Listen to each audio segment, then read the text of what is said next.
তোমাকে রাজি করতে চাই, শয়তান আমাকে দেয় না।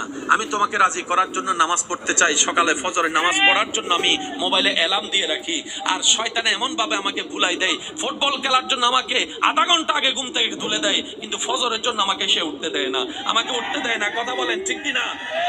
আমি তোমাকে খুশি রাখার জন্য হালাল ইনকাম করতে যাই, কিন্তু সেই শয়তান আমার বউয়ের মাথায় ভর করে বিভিন্ন কথা শোনায়, আমাকে এই জিনিস সেদিক বুঝায় আমাকে সে 2 নম্বরই কাজ করতে দেয়। আমার বন্ধুর কথা শুনে আমাকে সে নেশার মধ্যে ঢুকাই দেয়। আল্লাহ, আমি তোমাকে খুশি রাখতে চাই, কিন্তু শয়তান আমাকে দিচ্ছে না। বিভিন্ন বন্ধু বান্ধব এসে আমাকে এমন এমন কান পরা দেয়, অনেকে সুদে লেগে গিয়েছে, অনেকে খারাপ কাজে লেগে গিয়েছে, অনেকে 2 নম্বরের কাজের মধ্যে লেগে গিয়েছে। কথা বলেন ঠিক কিনা? অনেকে 1 কেজি চলা দিতে গিয়ে, চিনি দিতে গিয়ে আধা কেজি কমাই দিয়েছে, এমনও আছে। আল্লাহ, আমি ভালো করে চলতে চাই, কিন্তু কেমন জানে শয়তান আমার মাথায় রাগ ঢুকাই দিয়েছে, হিংসা ঢুকাই দিয়েছে। আমি ভাই হয়ে নিজের মায়ের পেটের ভাইয়ের কল্যাণ দেখতে পারি না, আমার ভাতিজা ভাইয়ের ছেলের কল্যাণ দেখতে পারি না। আমার ভিতরে কেমন জানি জ্বলে। আমি পরাজিত হতে চাই না, আমি জিততে চাই। সেজন্য নিজের ভাইকে, মার পেটের ভাইকে হারিয়ে আমি বড় হয়ে জিততে চাই। আল্লাহ, আমি জানি এগুলো মানুষের কাজ, এগুলো তোমার পছন্দ না, কিন্তু শয়তান আমাকে দিয়ে করাচ্ছে। আল্লাহ, আমি করবো তো কি করবো, করবো তো কি করবো?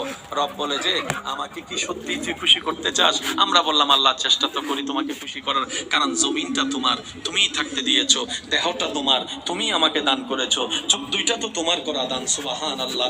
যে জবান দিয়ে কথা বলি সেটাও তোমার দান। আল্লাহ, আমার সবকিছু তো তোমার দান, আমার প্রাণটাও তোমার দান, আমার রিজিকটাও তোমার দান, আমার স্ত্রীও তোমার দান, আমার সন্তানও তোমার দান, আমার স্বামীও তোমার দান, আমার শ্বশুর শাশুড়ি তোমার দান, আমার মা বাবা তোমার দান, আমার সমস্ত কিছু তো আল্লাহ তোমার দান, নিঃশ্বাসটা তোমার দান, ফল ফলাদি তোমার দান। আল্লাহ, তোমাকে খুশি করতে চাই, কারণ আমি জানি তুমি খুশি হলে সৃষ্টি জগৎ আমার হয়ে যাবে, তুমি একবার খুশি হলে জান্নাত আমার হয়ে যাবে। সুবহান আল্লাহ।